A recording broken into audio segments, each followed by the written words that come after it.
Hello, I'm Ms. Carmagno, and this is a quick video about autocracy. I'm going to start by sharing my screen so that I can show you a little bit about this government type, which was typical during the 1750s. The 1750s is the historical period that we'll be starting in world studies. So let's get going.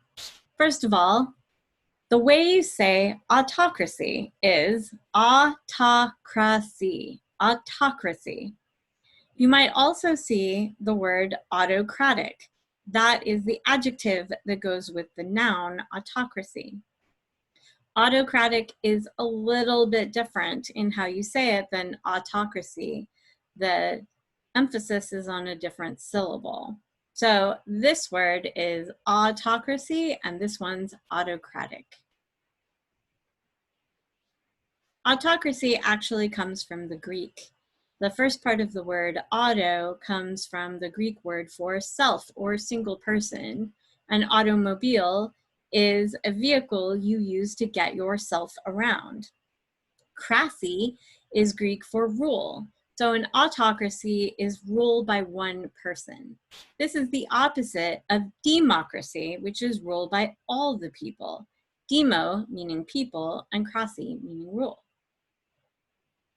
A formal definition of autocracy is a society ruled by a single person who holds unlimited power.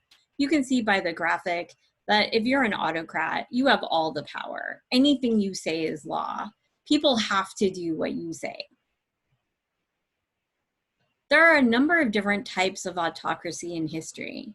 Absolute monarchy is the type of autocracy we see the most often in the 1750s. Remember, a monarch is just a different word for king or queen. You can have an absolute monarchy that's run by a queen as well. Dictatorship is a more modern version of autocracy. And finally, a theocracy is a government where a single religious person is in charge of the whole government. So how do autocrats come to power? Well, sometimes the people put them in power. There might be a massive crisis that really requires the unlimited power of a single person making decisions quickly to address the issues at play.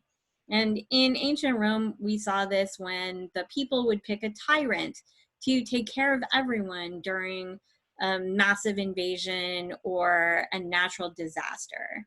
Today, tyrant has a bad connotation. We use tyrant in place of a dictator all the time. But when the word was originally used by the Romans, it didn't have that bad feeling behind it. It was just somebody who had all the power so they could take care of a really big problem. But usually autocrats have money and they have their own army. And so they come to power by killing and buying their way into a position of power and authority, and then they keep buying and killing their to stay in that position. I'm going to run through some famous autocrats. You'll recognize some of these faces and some will be new.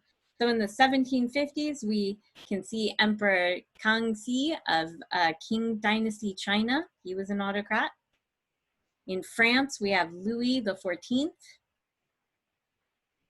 In the Ottoman Empire of the Middle East, we have Suleiman, the Magnificent. In Russia, we have Catherine the Great. And more modern autocrats are Adolf Hitler of Germany, Kim Jong-il of North Korea, Juan Perón of Argentina, and Robert Mugabe of Zimbabwe. I don't want you to think that any one region of the world has like the control of autocrats through history. You can find autocrats every single place on the planet and all throughout time. It's a very popular government style. All right, that's it for me. Thank you for learning a little bit about autocrats with me today, and I'll see you in class.